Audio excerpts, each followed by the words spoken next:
Mari kita ikuti seri Pesan Pengharapan. Subscribe dan like channel Pesan Pengharapan. Dan apabila Anda diberkati dalam pelayanan kami, bagikan link Pesan Pengharapan ini kepada rekan dan kerabat Anda. Terlebih dahulu, mari sama-sama persiapkan hati kita di dalam doa. Tuhan Yesus memberkati.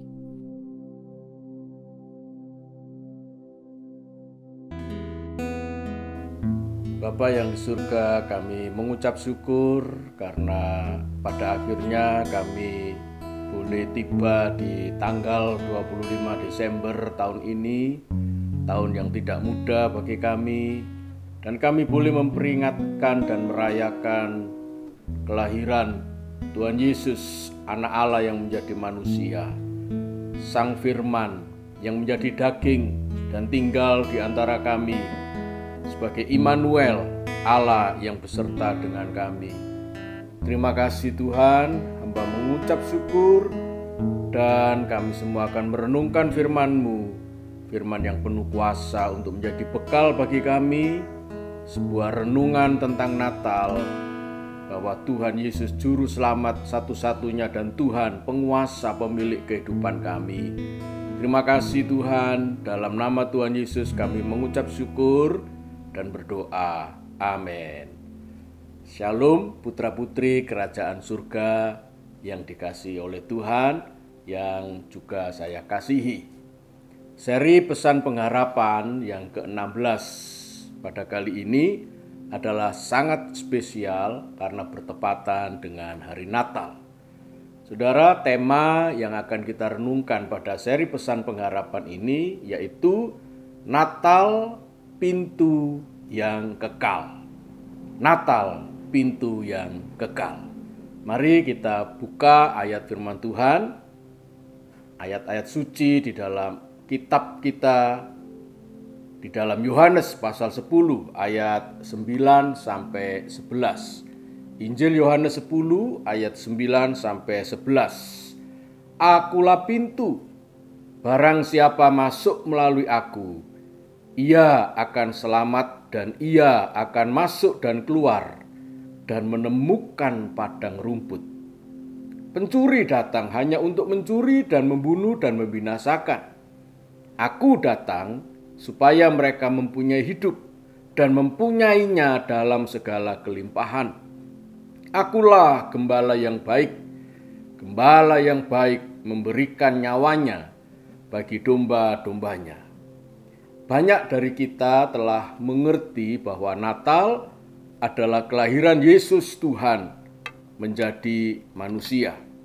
Dia lahir sebagai juru selamat sesuai dengan namanya, Yesus, Allah penyelamat.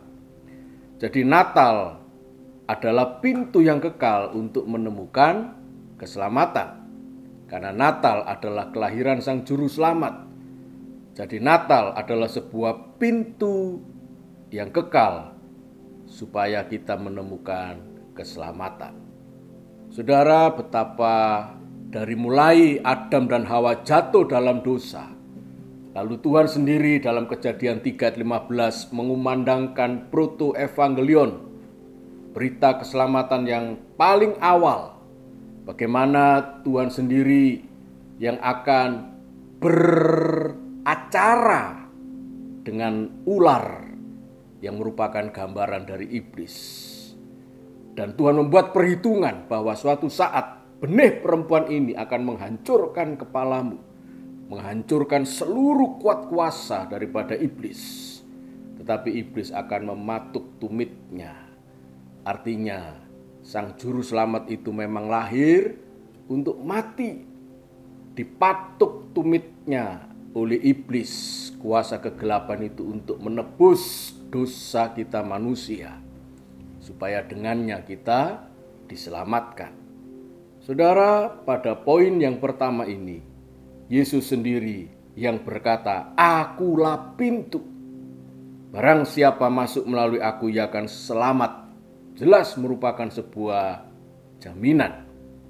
Akulah adalah sebuah kata deklarasi daripada Tuhan sendiri, ego eimi. atau Eser ayah Eser dalam Keluaran pasal 3 ketika Tuhan menemui Musa.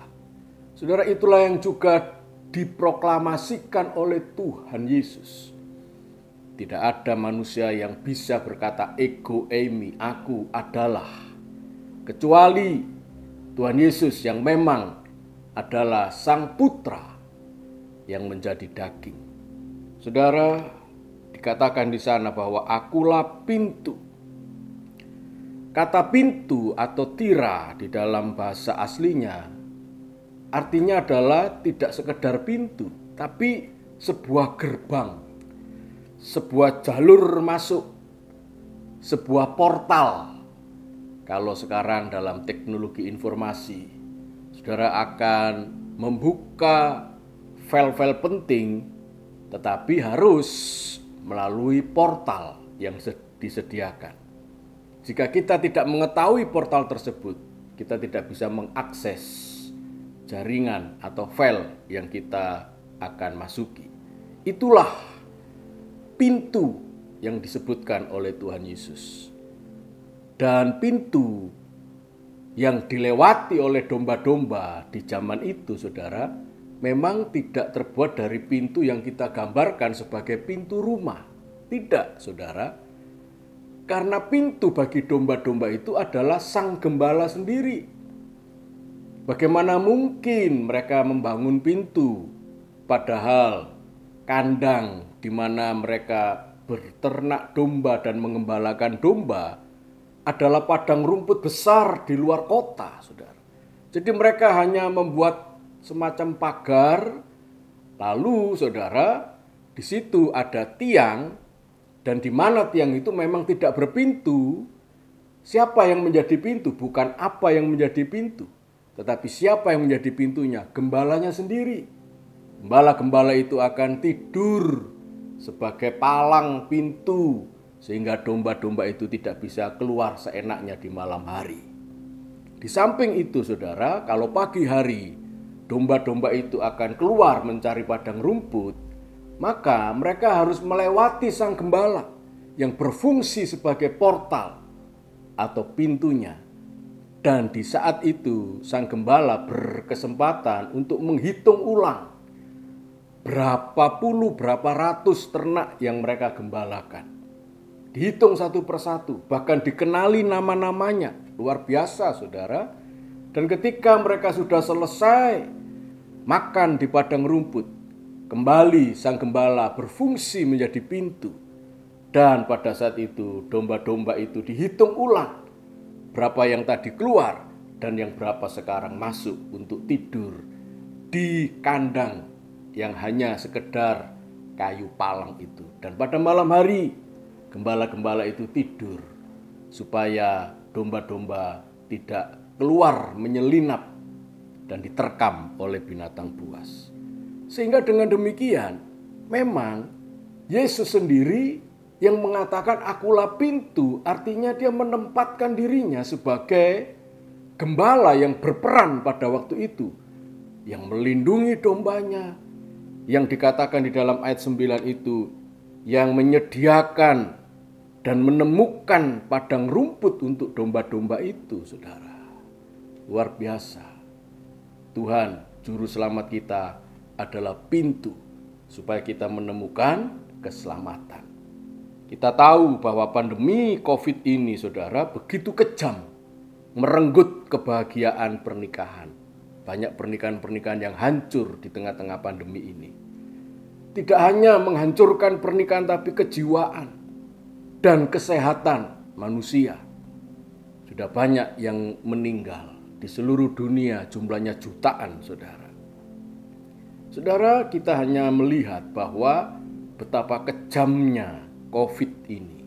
Tapi kita lupa melihat bahwa ada yang lebih kejam dari COVID, yaitu dosa. Dan ini jarang kita sadari. Dengan demikian, kita butuh keselamatan, bukan?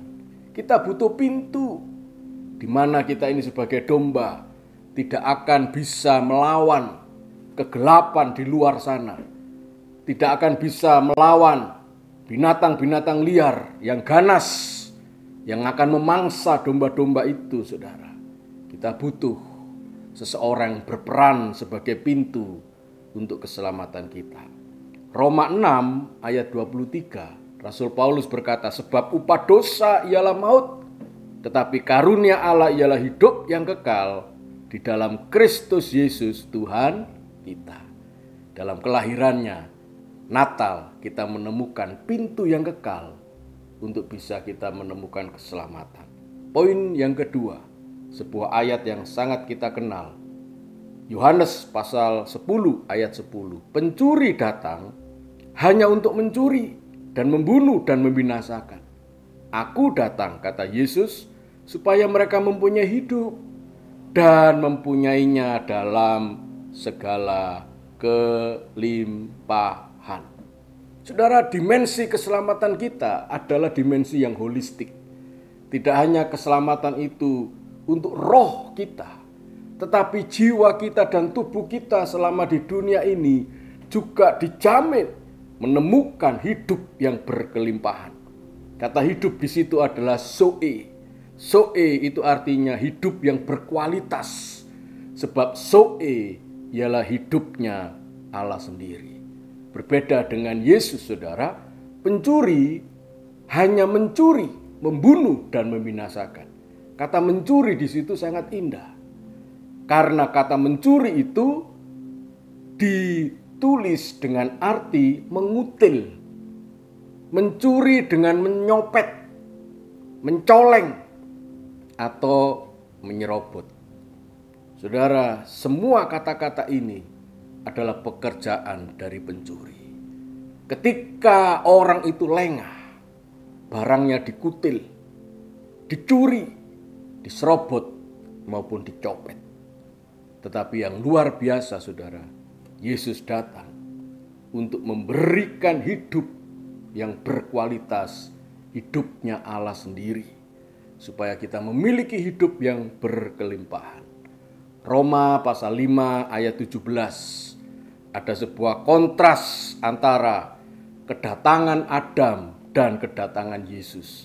Sebab jika oleh dosa satu orang maut telah berkuasa oleh satu orang itu, yaitu Adam, maka lebih benar lagi mereka yang telah menerima kelimpahan kasih karunia dan anugerah kebenaran akan hidup dan berkuasa oleh karena satu orang itu, yaitu Yesus Kristus.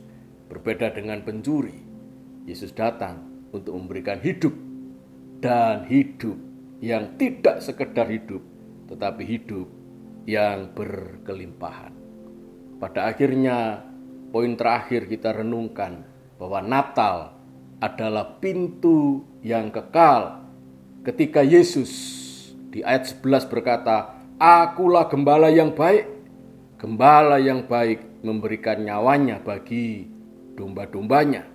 Ini berbicara tentang cara bagaimana Yesus sebagai pintu dan pemberi hidup atau zoe itu, caranya bagaimana?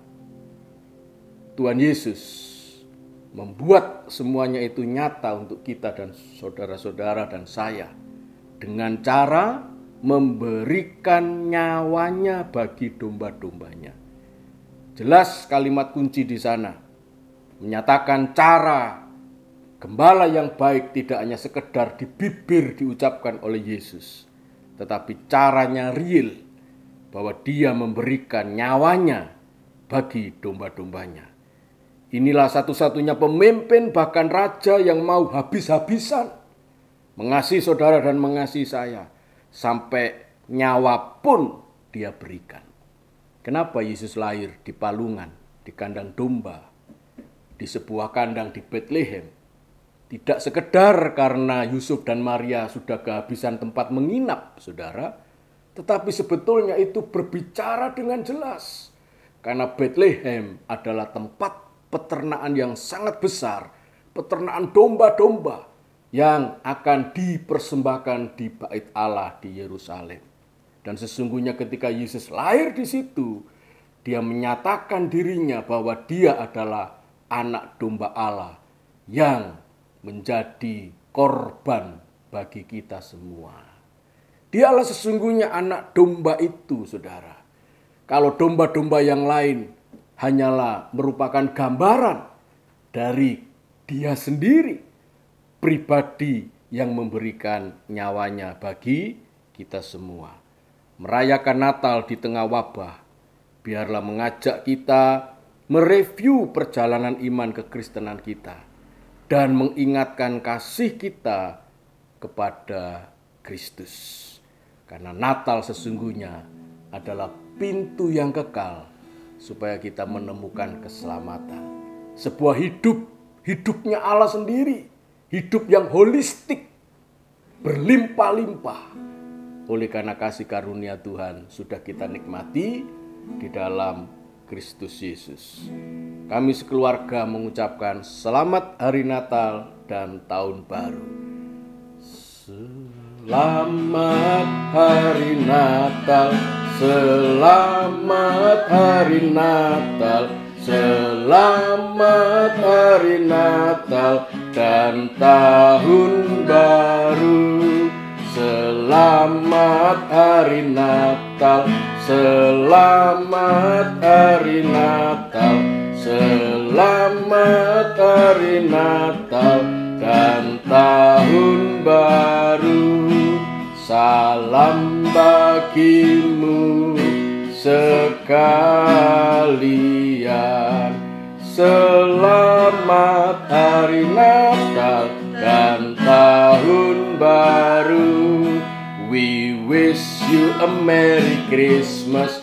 We wish you a Merry Christmas. We wish you a Merry Christmas and a Happy New Year. Good tidings to you and your queen. Good tidings for Christmas and a Happy New Year. Mari kita berdoa.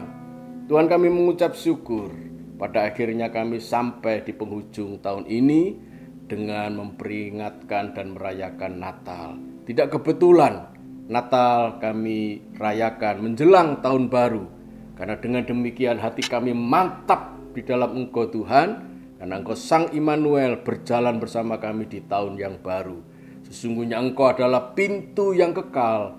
Tidak hanya kami menemukan keselamatan, tetapi menemukan hidup yang berkualitas, hidup yang holistik, diberkati dengan limpah.